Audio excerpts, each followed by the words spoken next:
ओम नमो भगवते वासुदेवाय। ओम नमो भगवते वासुदेवाय।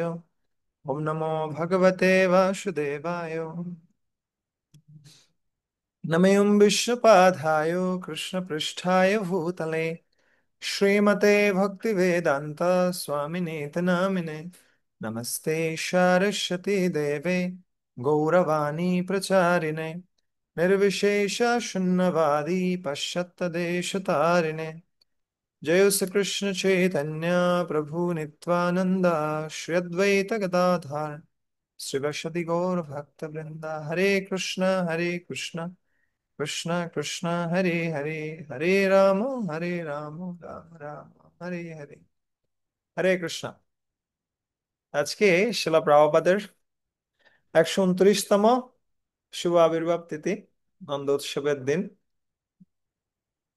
আহ আমরা শিলা প্রভুপাদের কাছে চিরকৃতজ্ঞ। তিনি এত সুন্দর একটা সংস্থা আমাদেরকে দিয়েছেন, এত সুন্দর হরিনাম দিয়েছেন, এত সুন্দর ভক্তের সঙ্গ দিয়েছেন। এর থেকে বিশেষ কোনো গিফট হতে পারে না যেটা শিলা প্রভুপাদ আমাদেরকে দিয়েছেন। So, একবার একজন আহ মহাত্মা তিনি কি করতেন, তিনি মাধবেন্দ্র পুরীর সম্বন্ধে কি করতেন, বর্ণনা করতেন। ঠিক আছে, তার একটা বই ছিল, সেখানে অনেকগুলো লীলা ছিল, সেখান থেকে তিনি বের করে ভক্তের গুণমহিমা বিশেষ করে বর্ণনা করতেন ওই ভক্ত। আচ্ছা, সো তিনি এটা খুব বেশি পছন্দ করতেন। কিন্তু এক সময় তিনি কি করেন, তিনি ভ্রমণ করতে বের হন। বের হয়ে তিনি অনেকদিন ঘুরেছেন। প্রায় 3-4 দিন ঘোরার পরে তিনি যখন ব্যাক করেছেন, ফিরে এসেছেন, শ্রোতাদেরকে তিনি জিজ্ঞেস করছেন। কি জিজ্ঞেস করছেন? যে তোমরা একটু বলো, আমি গত সপ্তাহে কি নিয়ে আলোচনা করেছিলাম, আমাকে একটু বলো, তাহলে আমি ওখান থেকে কি করব, আলোচনা করব আবার। এখন এটা শোনার পরে যারা শ্রোতারা ছিলেন, শ্রোতারা সবাই হা হয়ে গেছে। কেন?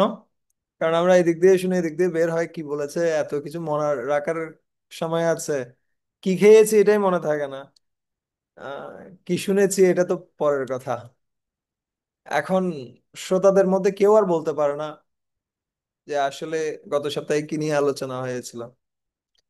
এবং এই বিষয়টা যখন উনি দেখেছেন, উনি খুব রেগে গেছেন। রেগে গিয়ে ব্যাসাসন থেকে উঠে গেছেন যে তোমাদের মতো শ্রোতা আমার লাগবে না, তোমরা শুনো কিন্তু কোনো কিছু মনে রাখো না, তাই তোমাদের এখানে আমি আর ক্লাস দিব না। এই বলে তিনি উঠে চলে যাচ্ছেন, বের হয়ে গেছেন এক প্রকার। আর ওই সময়টাতে ওই মন্দিরের বিগ্রহ বিগ্রহ তার পূজারীকে বলছে যে এই পূজারী তুমি গিয়ে স্পিকারকে ধরে আনো। কেন? বলছে ওকে গিয়ে তুমি বলো যে কেউ শুনুক না শুনুক, আমি শুনি। আচ্ছা, আমি আমার ভক্তের মহিমা শুনতে আমি খুব বেশি ভালোবাসি, তাই আমি শুনি সব সময়। ওকে বলো ও কারোর জন্য ক্লাস না দিক, ক্লাস কার জন্য দিক, আমার জন্য দিক। তো এই কথাটা যখন শুনেছেন কে, আহ স্পিকার, মহাত্মা, তখন তিনি খুব খুশি হয়েছেন যে আসলে ভগবান শ্রবণ করছেন। আহ, তখন তিনি এসে আবার ভক্তের মহিমা বর্ণনা করতে শুরু করেছেন। একই জিনিসটা আমরা দেখতে পাই কিসের ক্ষেত্রে? মহাপ্রভুর ক্ষেত্রে। মহাপ্রভু যখন হরিদাস ঠাকুরের মহিমা কীর্তন করতেন, তখন তিনি অত্যন্ত আনন্দিত হয়ে পড়তেন। এবং তিনি এখানে বর্ণনা করা হচ্ছে, ভক্তের মহিমা কহিতে প্রভুর হয় সুখ, ভক্তের মহিমা কহিতে হন পঞ্চমুখ। পঞ্চমুখে তিনি কি করেন? ভক্তের মহিমা কীর্তন করেন। মহাপ্রভু হচ্ছেন এইরকমই।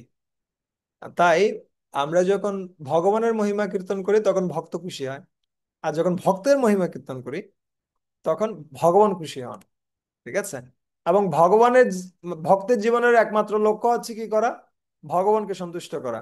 আর ভগবানের জীবনের লক্ষ্য কি যদি ওনাকে লিখতে দেওয়া হয়, এম ইন লাইফ, হ্যাঁ, ভগবানকে যদি লিখতে দেওয়া হয় যে তোমার জীবনের লক্ষ্য কি, তাহলে ভগবান কি লিখবেন? একটা কথাই লিখবেন, সিম্পল, আমি ভক্তকে সন্তুষ্ট করতে চাই। আর শিলা প্রভুপাদ হচ্ছেন তেমনি একজন মহাত্মা, যিনি ভগবানকে সন্তুষ্ট করার জন্য তার সর্বস্বটা প্রদান করেছেন। আপনি চিন্তা করে দেখেন এখনকার কলিযুগের মানুষ আমরা এই যে 30-35 বছর বয়সে এত বেশি রোগে আক্রান্ত হয়ে পড়ছি, এখান থেকে এখানে কয়েক মিটার গেলেই মনে হয় যে না, হাঁটলেই মনে হয় যে হাঁপিয়ে গেছি, মনে হয় না না রিক্সা, কিসে হাইটে যাওয়া যাবে না, রিক্সায় যেতে হবে, এটা কমফোর্ট লাগবে, ওটা কমফোর্ট লাগবে, অনেক কিছু লাগবে। কিন্তু প্রভুপাদ এই যে কিসে করে, জলদূত জাহাজে করে গেলেন, যে জাহাজটা কেমন ছিল, এটা আহ, কোনো যাত্রী পরিবাহী কোনো কি ছিল না, জাহাজ ছিল না, এটা কি ছিল, মাল পরিবাহী একটা জাহাজ। এবং সেই পরিস্থিতিতে হার্ট অ্যাটাকের মধ্যে তিনি এত বড় একটা রিস্ক নিয়ে তিনি কি করেছেন, ভগবানের বাণী প্রচার করার জন্য গমন করেছেন। এবং তাই যখন আমরা প্রভুপাদের গুণকীর্তন করি তখন সাথে সাথে ভগবান অ্যালার্ট হয়ে পড়েন, কে কে এটা বলছে, কে আমার ভক্তের বিষয়ে কি করছে, গুণকীর্তন করছেন। তখন যদিও আমরা ভগবানের কৃপা পাওয়ার অযোগ্য, তথাপি আমরা ভগবানের কৃপা পাই। এটা হচ্ছে বিষয়ত্ব। ঠিক আছে। তাই আমি আজকেও শুনছিলাম, আহ কোথায়, আজকে এখানে মায়াপুরে খুব সুন্দর প্রপাত লেকচার হয়েছিল, ওখানে প্রপাত খুব সুন্দরভাবে বলছিলেন যে if you want to love me, love my dog. If you want to please me, love my dog. যদি তুমি আমাকে সন্তুষ্ট করতে চাও তাহলে কি করো, আমার যে পোষা কুকুরটা রয়েছে তাকে কি করো, তাকে সন্তুষ্ট করো। ঠিক যেমনি আমরা যদি কোনো একজন বড় ব্যক্তির সাথে সম্পর্ক করতে চাই, কি লাগে, ওর বাচ্চাটাকে একটু হেল্প করলে, ওর বাচ্চাটাকে একটু আদর করে দিলে ও খুশি হয়ে যায়। আর শিলা প্রভুপাদ হচ্ছেন তেমনই একজন ব্যক্তি যিনি ভগবানের অত্যন্ত শ্রেষ্ঠ, অত্যন্ত প্রিয়। ঠিক আছে। আর যখনই আমরা কি করছি, শিলা প্রভুপাদের গুণকীর্তন করছি, শিলা প্রভুপাদের এই সংস্থায় সামান্যতম সহযোগিতা করার প্রচেষ্টা করছি, ভগবান সাথে সাথে আমাদেরকে প্রচুর পরিমাণে কি করেন, আমাদেরকে প্রচুর পরিমাণে আশীর্বাদ করেন, যে যে আশীর্বাদের যোগ্য আমরা নই। ঠিক আছে। তাই আজকের দিনটাতে আমরা চেষ্টা করব শিলা প্রপাদের কিছু লীলা নিয়ে আলোচনা করার জন্য এবং কিছু গুরুত্বপূর্ণ ইনস্ট্রাকশন নিয়ে আলোচনা করার জন্য। ঠিক আছে। সো প্রথম যে কোডটা আমরা দেখব সেটা হচ্ছে চৈতন্য চরিতামৃত থেকে। কৃষ্ণ,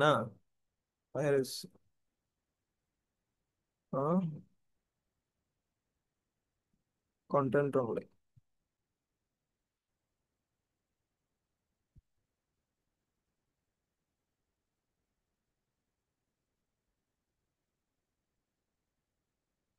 সিস্টেম কি,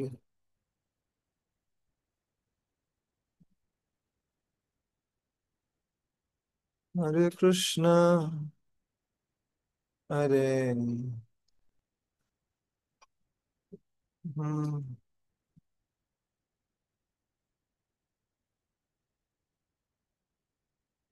আচ্ছা আমার এটাতে একটু প্রবলেম হচ্ছে। আপনারা কি দেখতে পাচ্ছেন কিছু,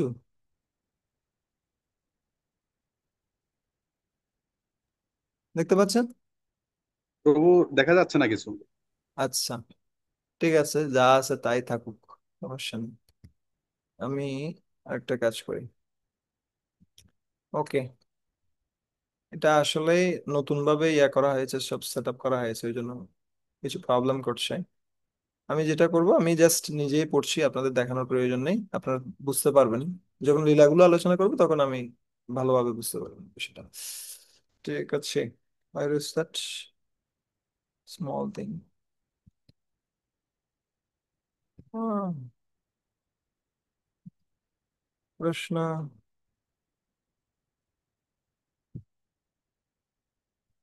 হরে কৃষ্ণ।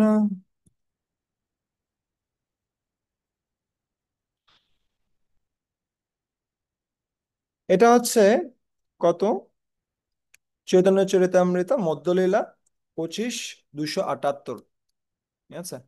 এখানে শিলা প্রভুপাদ আহ কৃষ্ণদাস কবিরাজ গোস্বামী বর্ণনা করছেন খুব সুন্দরভাবে। তিনি বলছেন, যে লীলা অমৃত বিনে খায় যদি অন্ন পানে, তবে ভক্তের দুর্বল জীবন, যার এক বিন্দু পানে উৎফুল্লিত তনু মানে, নাচে গায়ে করে নর্তন, হাসে গায়ে করে নর্তন। যে লীলা অমৃত বিনে খায় যদি অন্ন পানে, যদি এই লীলামৃত পান না করে কেউ, ভগবানের লীলা কথা কেউ পান না করে, শুধুমাত্র খাওয়া দাওয়া করে উদরপূর্তি করে, তাহলে কেমন? তবে ভক্তের দুর্বল জীবন, ভক্তের জীবনটা খুব দুর্বল। ভক্ত কিন্তু কিসের উপর নির্ভরশীল নয়, শুধুমাত্র খাওয়া দাওয়ার উপর নির্ভরশীল নয়। সে কিসের উপর নির্ভরশীল? তার আধ্যাত্মিক পুষ্টিটা আসে কোথা থেকে? ভগবানের লীলা কথা যখন সে শ্রবণ করে। কিন্তু লীলা কথা শ্রবণ বন্ধ হয়ে গেছে, গ্রন্থ অধ্যয়ন বন্ধ হয়ে গেছে, তার জীবনটা কিসের মতো? খুব দুর্বল। একবার সচিনন্দন স্বামী মহারাজ খুব সুন্দর একটা কথা বলছিলেন। তিনি বলছিলেন, আমাদের দেহে যখন প্রাণ থাকে তখন অন্য কোনো প্রাণী এসে আমাদেরকে আক্রমণ করে না, করে কি? না। কিন্তু যখনই কেউ মারা যাবে, সাথে সাথে অন্যান্য প্রাণীগুলো এসে আক্রমণ করবে। কোথাও শকুন চলে আসবে, কোথাও চিল চলে আসবে, ওরা এসে খেতে চাইবে। ঠিক আছে? কিন্তু প্রাণ যতক্ষণ আছে ততক্ষণ কেউ আক্রমণ করবে না। ঠিক একইভাবে যদি কোনো ভক্ত দৈনন্দিন গ্রন্থ অধ্যয়ন করছে, দৈনন্দিন ভগবানের কথা শ্রবণ করছে ভক্তদের কাছ থেকে, আহ গুরুদেবের কাছ থেকে, তাহলে সে জীবন্ত ভক্ত। না হলে সে কিরকম ভক্ত? মৃত ভক্ত বলছে। কেন? সচিদানন্দ স্বামী মহারাজ বলছে, এটা আমার কথা নয়। কেন? তখন অন্যান্য যে সমস্ত প্রাণীরা রয়েছে, কোন কোন প্রাণীরা? নাম যশ প্রতিষ্ঠা, ঠিক আছে, অনর্থ সমূহ, খুঁটিনাটি, নিষিদ্ধাচার, পাপাচার, যা যা রয়েছে, এই সমস্ত শকুনেরা আসবে, এরা এসে চিরে চিরে খাবে আমাদের দেহটাকে। ঠিক আছে? সো যখন আমরা কি করছি, অমৃতা লীলামৃতা পান করছি, তখন আমরা জীবিত। না হলে আমরা হচ্ছি মৃতবৎ, ভক্তিতে মৃতবৎ। ঠিক আছে?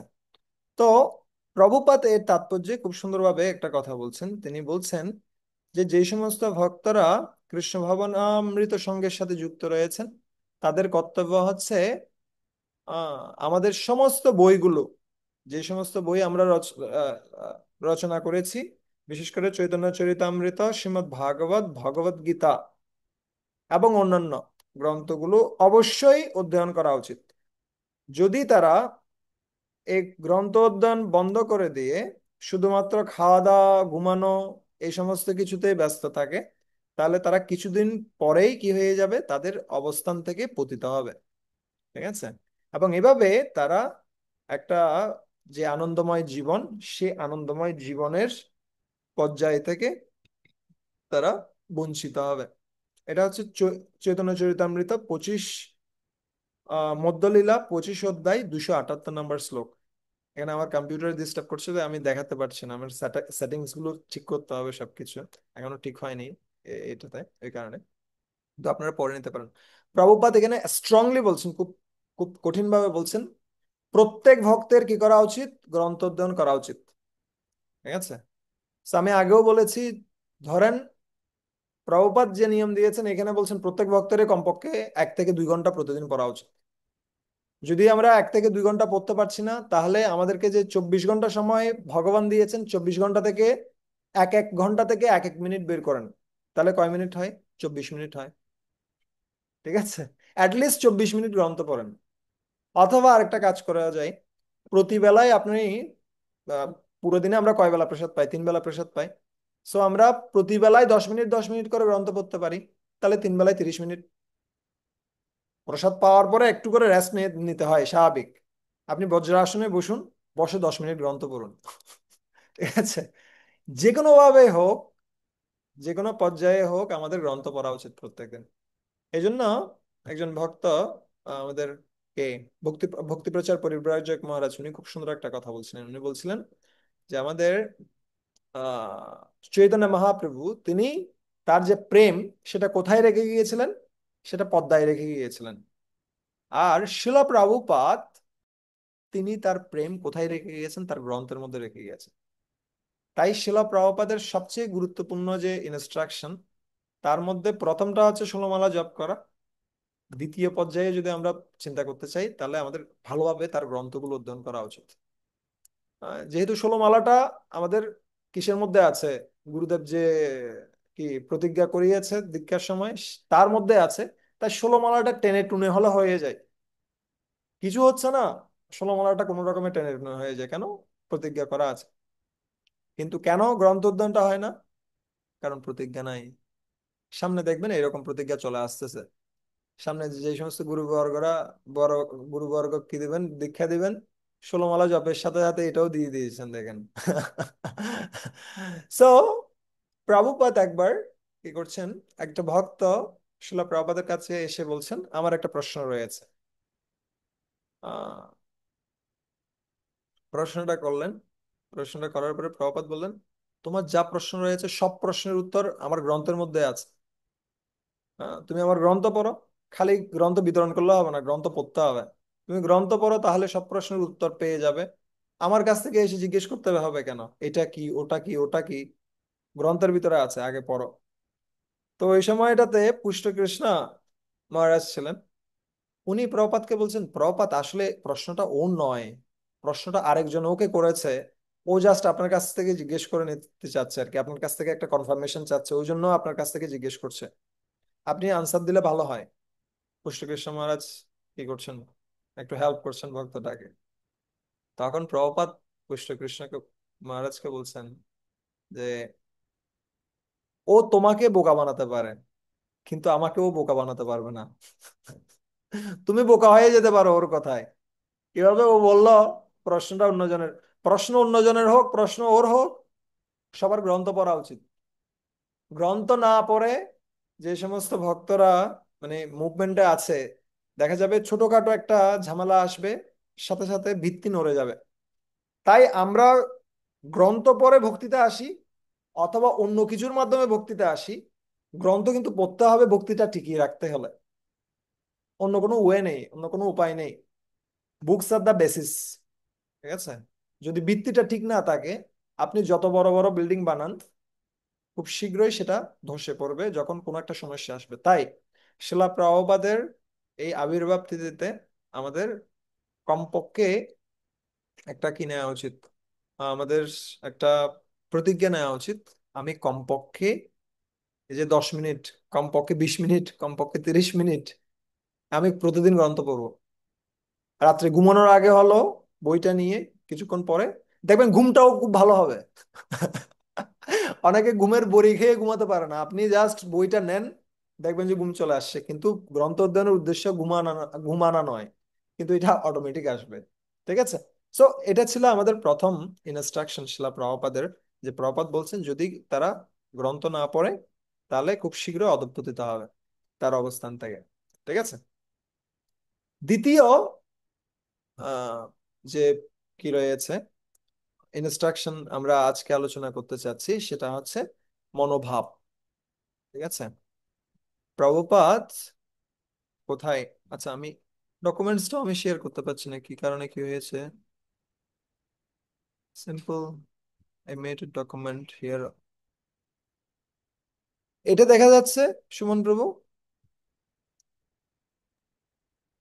হ্যাঁ, দেখা যাচ্ছে কিছু? আনমিউট করেন। প্রভু দেখা যাচ্ছে না, আগের মতো নেই। ব্ল্যাঙ্ক না? ও, what can I do? Share, optimize content only, background desktop, one note, finder.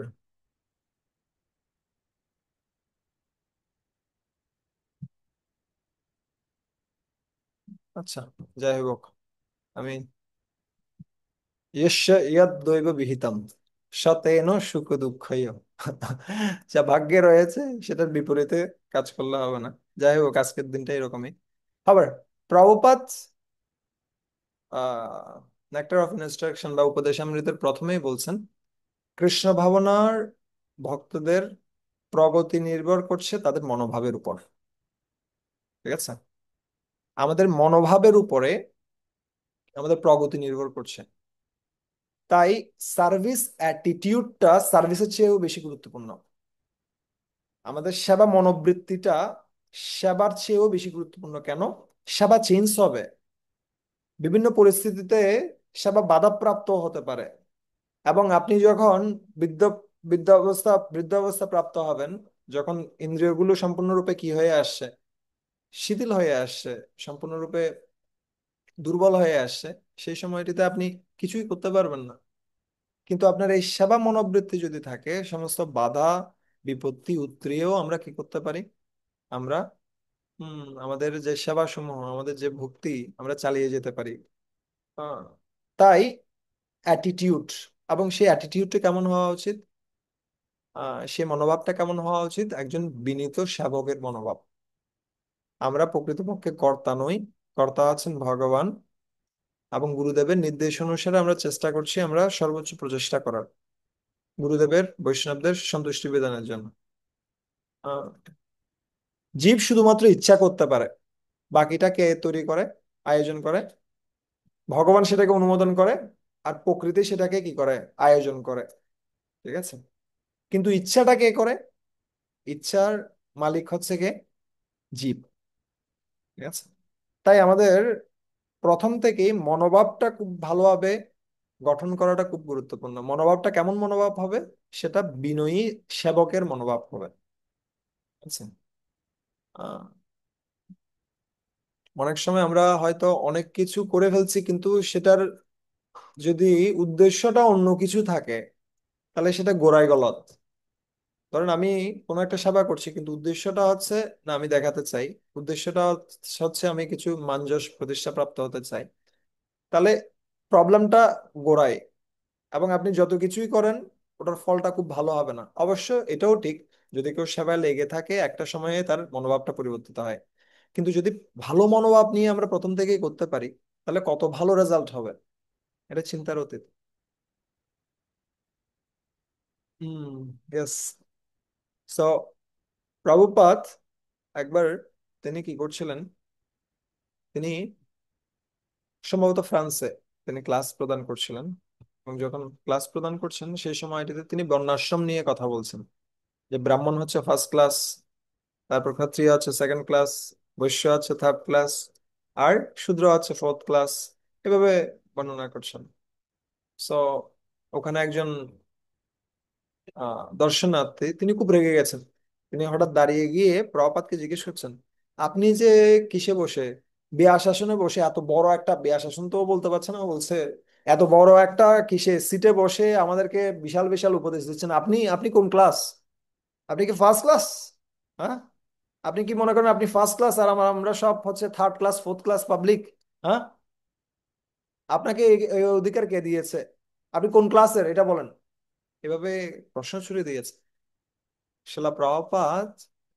উনি বলছেন, তিনি চোখ বন্ধ করেছেন, কারণ ব্যক্তিগুলো আসলে অপরাধ করছে। প্রভুপাদ তাদের জন্য ক্ষমা চাইছেন ভগবানের কাছে। চোখ বন্ধ করে তিনি তিনি বললেন যে আমি আসলে ফিফথ ক্লাস, আমি পঞ্চম শ্রেণীর লোক। আমি এই চতুর্বর্গে যারা রয়েছে সবার সেবক। আমি কি নই? আমি কারো নেতৃত্ব প্রদানকারী নেতা নই, আমি হচ্ছে সেবক। ঠিক আছে? তো আমাদের পরিচয়টাও যদি সে ধরনের হয়, আমরা সেবক, আমরা কি নই? আমরা পরিচালক নই। আমরা চেষ্টা করছি ভগবানের এবং ভগবানের ভক্তদের সেবা করার মাধ্যমে তাদের সন্তুষ্টি বিধান করার জন্য। আহ, আরেকবার প্রভুপাদের একজন শিষ্য, ওর নাম ছিল হ্যান্স কেরি। তো প্রভুপাদ দীক্ষা প্রদান করছেন, বিভিন্ন জনকে দীক্ষা যখন প্রদান করছেন, ওনার নাম দিয়েছেন হংসদূত অধিকারী। আচ্ছা, নাম দিয়েছেন দীক্ষার সময়। সো ও এসে জিজ্ঞেস করছে, প্রভুপাদ আমার নামের অর্থ কি, আমার নামটা এরকম কেন হলো? প্রভুপাদ বলছেন, তোমার নাম তো সিম্পল, তোমার নাম ছিল হ্যান্স কেরি।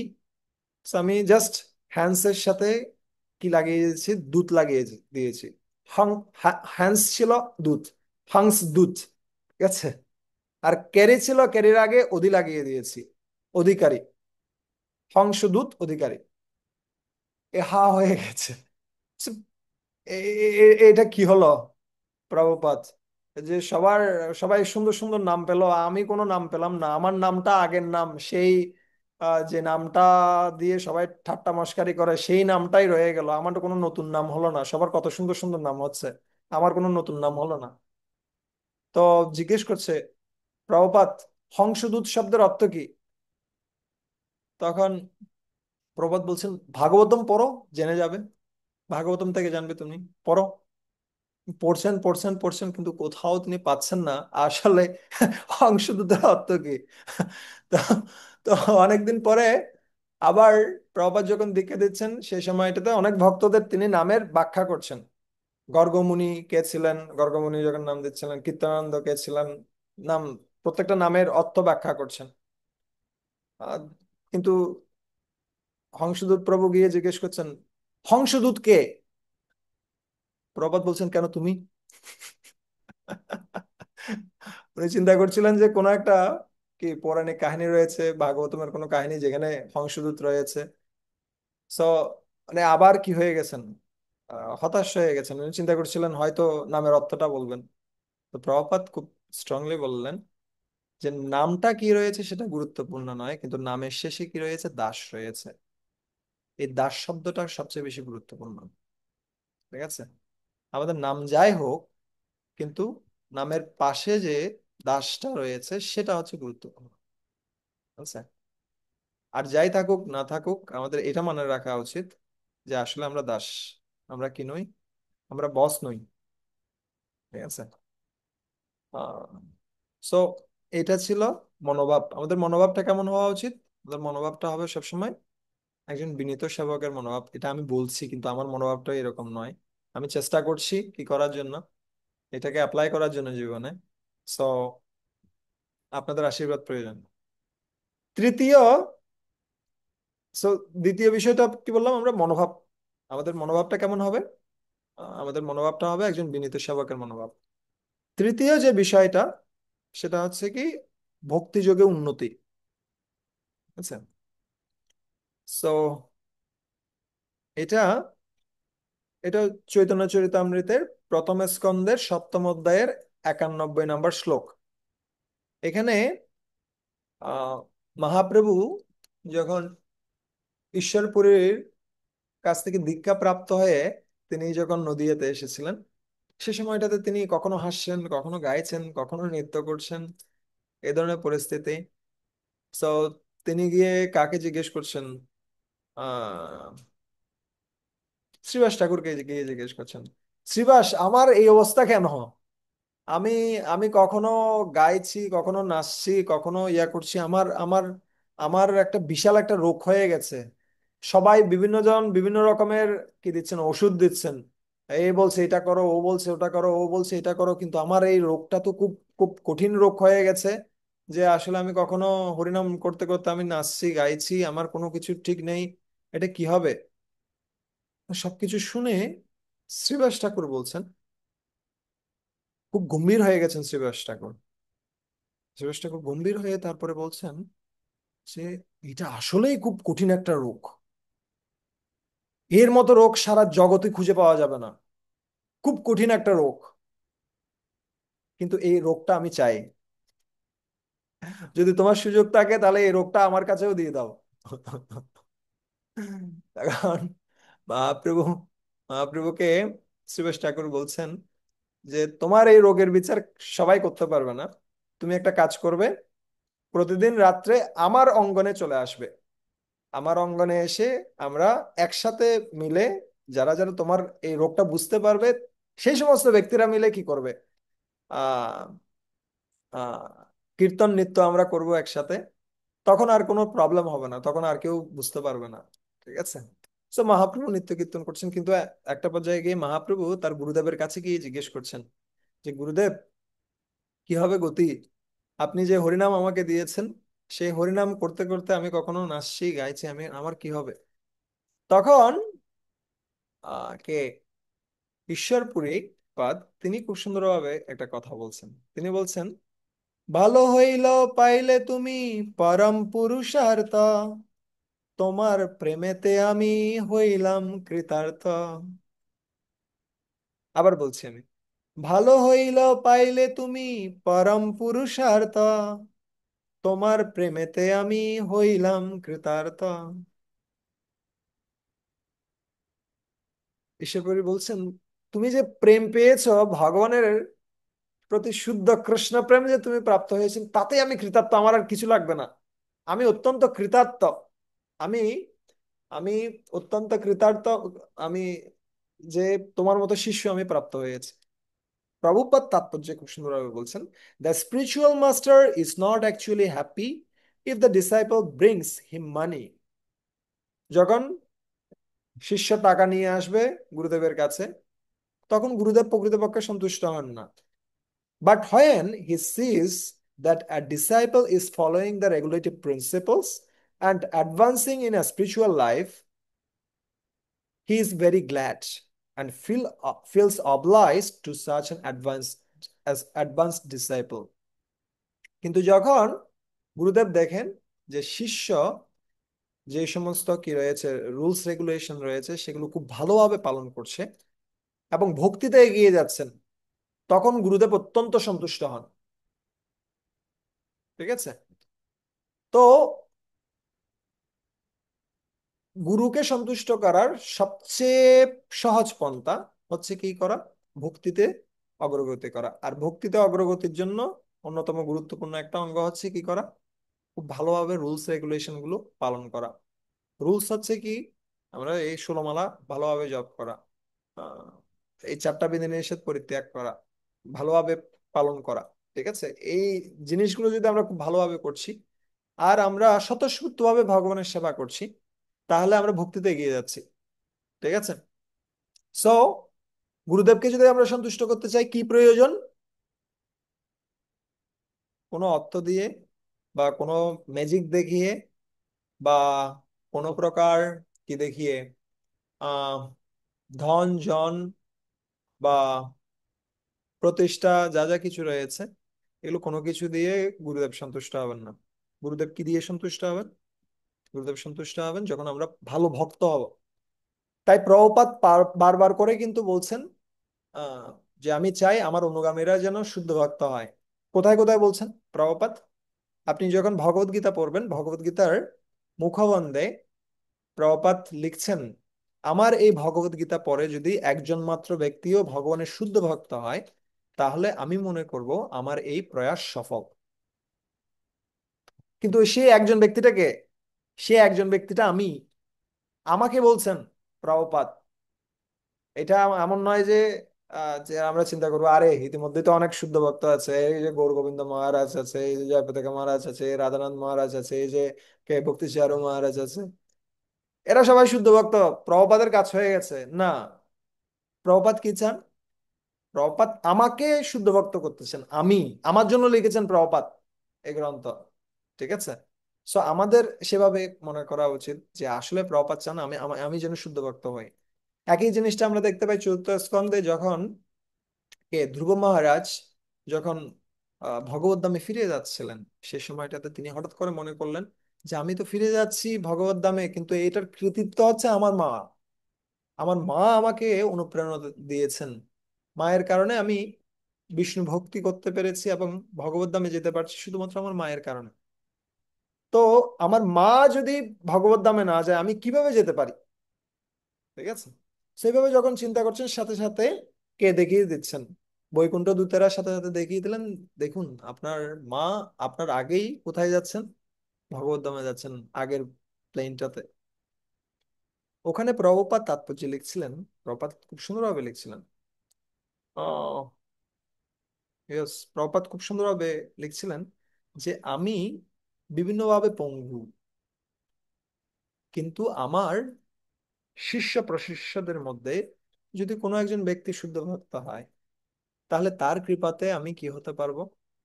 ভগবত ধাম যেতে পারবো। এটা প্রভুপাদের দৈন্য দীনতা। কিন্তু সেই সাথে প্রভুপাদ চাই যে তার যে সংগঠনে যে সমস্ত ব্যক্তিরা রয়েছে, তারা যেন শুদ্ধ ভক্ত হয়। ঠিক আছে? এটা প্রভুপাদের একটা আকাঙ্ক্ষা। এই ইসকন, আন্তর্জাতিক কৃষ্ণ ভাবনামৃত সংঘ, মূল কেন্দ্রবিন্দু হচ্ছে কৃষ্ণ ভাবনামৃত। এটা কিন্তু মাঝখানে আছে না, আন্তর্জাতিক কৃষ্ণ ভাবনামৃত সংঘ। এক পাশে আছে সংঘ, সঙ্গে অনেক কিছু থাকবে, অনেক কিছু দেখবেন একটা অর্গানাইজেশনে চলছে। আবার অর্গানাইজেশন ভালো বলে যে আমি ভালো, এটা আমরা বলতে পারি না। আবার অর্গানাইজেশনে কোনো সময় কোনো কিছু খারাপ চলছে তার মানে যে আমি খারাপ হয়ে যাব তা নয়। ঠিক আছে। আর আন্তর্জাতিক, সারা পৃথিবীতে বিভিন্ন রকম খাবার দাবার আছে। আমি ইসকনে এসে খাবার দাবার শিখলাম যে ধোসা, তারপর আর কি কি আছে, এই যে ইডলি, বিভিন্ন জায়গার বিভিন্ন খাবার দাবার, আমি খাবার দাবার শিখলাম। বিভিন্ন ধরনের ফ্যাশন, এখন কি করছে সবাই ট্যাটু করছে, ইয়া করছে, গোপী ড্রেস, এই ড্রেস সেই ড্রেস, না, ইন্টারন্যাশনাল। সো ইন্টারন্যাশনাল যখন হয় তখন বিভিন্ন কিছু ভালো জিনিসের চেয়েও খারাপ জিনিস মানুষ বেশি করে নেয় ইন্টারন্যাশনাল। সো আমাদের ইন্টারন্যাশনাল এবং অর্গানাইজেশন, এই দুটোর মাঝখানে কিন্তু কি রয়েছে, কৃষ্ণ কনসিয়াসনেস, যেটার জন্য প্রভুপাদ এই সোসাইটিটা বানিয়েছেন। ঠিক আছে। যদি আমরা কৃষ্ণ ভাবনাময় না হই, তাহলে আলটিমেটলি ইন্টারন্যাশনাল আর অর্গানাইজেশন কোনোটাই আমাকে হেল্প করতে পারে না। ঠিক আছে। তাই প্রভুপাদ চান আমরা প্রত্যেকেই যেন কি হই, একজন শুদ্ধ ভক্ত হয়ে উঠি। আর শুদ্ধ ভক্ত রাতারাতি হওয়া যায় না, কোনো কিছুই শর্টকাট নেই প্রসেস। আমাদেরকে যে লেভেলে রয়েছে সেই লেভেল থেকে চিন্তা করতে হবে, আমি কি করলে কৃষ্ণের আরেক ধাপ কাছে যেতে পারি, কি করলে গুরুদেব সন্তুষ্ট হবেন, কি করলে বৈষ্ণবরা সন্তুষ্ট হবেন। আমরা কি করছি কেউ দেখছে না, দেখার কোনো সুযোগ নেই আসলে। একজন ব্যক্তিকে আমরা যদি চাই যে না এইকে আমি চেক দিব, সুযোগ নেই। কিন্তু প্রত্যেক ব্যক্তি যদি নিজেরা চিন্তা করে আমি কি করছি সেটা গুরুদেব দেখছেন, আমি কি করছি সেটা বৈষ্ণবরা দেখছেন, আমি কি করছি সেটা পরমাত্মা জানেন, কৃষ্ণ জানেন, তাহলে সে কখনো নিষিদ্ধ কর্ম করতে সাহস পাবে না। ঠিক আছে। প্রত্যেকটা পরিস্থিতিতে আমাদের গুরুত্ব দেওয়া উচিত, আসলে এই কাজটা যে আমি করতে যাচ্ছি সেটা ভক্তির উন্নতি করবে কিনা, নাকি সেটা আমার যে মিথ্যা অহংকার রয়েছে সেটার পরিতোষণ করছে। ঠিক আছে। তো একবার শিলা প্রভুপাদ তিনি একটা জার্নিতে যাবেন, ওই জন্য একজন মাতাজি তিনি কি করছিলেন, সমোসা বানাচ্ছিলেন। ঠিক আছে। সমোসা বানাচ্ছিলেন, সমোসা মানে আসলে সিঙ্গারা। এখানে কিসে ইন্ডিয়ার এদিকে সমোসা বলতে কিছু নেই, এদিকে আসলে সিঙ্গারাকেই সমোসা বলে। ঠিক আছে। সো উনি বানাচ্ছিলেন অনেকগুলো। সো প্রভুপাদ তিনি কিচেনে চলে আসেন। কিচেনে এসে প্রভুপাদ একটা একটা করে সিঙ্গারা নিয়ে খাওয়া শুরু করেছেন। তো একটা খেয়েছেন, দুইটা খেয়েছেন। তো মাতাজি বলছেন, প্রপাত এটা তো আপনার কিসের জন্য, আপনার জার্নির জন্য বানানো হচ্ছে, আপনি এখন খেয়ে ফেললে কেমনে হবে। তথাপি প্রপাত একটা একটা করে খাচ্ছেন। তো এটা দেখে মাতাজি খুব খুশি হয়েছেন। মাতাজি চিন্তা করলেন যে আসলে হয়তো প্রপাত আমার যে রান্না সেটাকে পছন্দ করছেন, তাই তিনি এসে কি করছেন, আমার এই সমোসা একদম কিচেন থেকে খাওয়া শুরু করেছেন। তো মাতাজি আহ, চিন্তা করলেন মনে হয় আমার রান্না তিনি পছন্দ করেন, তাই মাতাজি জিজ্ঞেস করছেন শিলা প্রপাতকে, প্রপাত আপনার আহ প্রিয় রাঁধুনি কে, কোন রাঁধুনির কাছ থেকে আপনি আহ কি কোন রাঁধুনির প্রসাদ পেতে আপনি খুব বেশি পরিমাণে আগ্রহ বোধ করেন। আচ্ছা, কে আপনার প্রিয় রাঁধুনি। উনি মনে করেছিলেন, মাতাজি মনে করেছিলেন ওনার নিজের নামটা বলবেন, কিন্তু প্রপাত বলছেন আমি নিজেই আমার প্রিয় রাঁধুনি। আসলে প্রপাত ওই ধরনের ছিলেন। প্র- প্রভুপাদ একসময় আরেকটা ঘটনা ঘটছে। আহ প্রভুপাদের সাথে আরেকজন ভক্ত দেখা করতে এসেছে। তো ওখানে রান্না বান্না হচ্ছিল। তো ওই সময়টাতে ফিস্ট রান্না হচ্ছে, কিন্তু সময় বেশি লাগছে, 2 ঘন্টা 3 ঘন্টা লেগে যাচ্ছে। প্রভুপাদ খুব কড়াভাবে বলছেন, তোমরা কি রান্না করো, আমি 1 ঘন্টার ভিতরে 100 জন মানুষের জন্য রান্না করতে পারবো।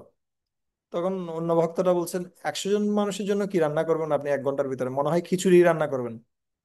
তখন বলছিল, প্রভুপাদ বলছেন না, 5 প্রকারের সবজি থাকবে, ডাল থাকবে, তারপরে হচ্ছে কি থাকবে, মিষ্টান্ন থাকবে, আহ পায়েস থাকবে, মিষ্টান্ন থাকবে, এটা এটা এটা এটা এটা, 5-6 প্রকার বলে দিলেন। এত সবকিছু থাকবে, কয় ঘন্টার মধ্যে রান্না করবো, আমি 1 ঘন্টার মধ্যে রান্না করবো, বাজি ধরো, $100 বাজি। ওই ভক্তরা বলছেন যে প্রপাত আপনার সাথে আমার কি ধরার, বাজি ধরার কোনো প্রয়োজন নেই। কেন? আপনি যদি জিতে যান, টাকাটা আপনি রেখে দিবেন।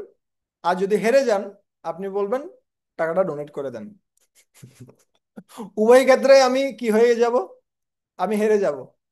সো আপনার সাথে বাজিতে গিয়ে লাভ নেই, আপনি পারবেন এটা নিশ্চিত। আসলেই প্রভুপাদ ওই ধরনের ক্যাপেবল ছিলেন, সক্ষম ছিলেন সবসময়। ঠিক আছে।